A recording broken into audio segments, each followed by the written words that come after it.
Hello বন্ধুরা, আজ আমি আমার গাছের অর্গ্যানিক ফার্টিলাইজার দিচ্ছি, যেটা কাল রাতে আমি ভালো করে আপনার বানিয়ে রেখেছিলাম। আজ সকালে ফার্টিলাইজারটা জলের সাথে গুলে সব গাছে দিয়ে দেব। একবার শুরু করলাম আমি আপনার লেবু গাছ থেকে, তারপর আমি গেলাম হলো আপনার বনসাই গাছে, যার নাম হলো আপনার আপনার ব্লু মুন।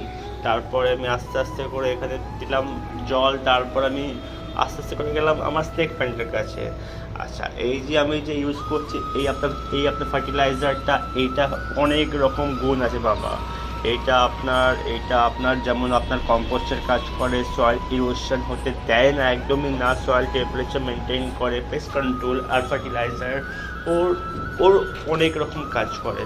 সো আশা করি এটা আপনি ইউজ করবেন। ইউজ করে যদি আপনাদের ভালো লাগে, প্লিজ আমাকে ইনফর্ম করবেন। Thank you so much and have a nice day.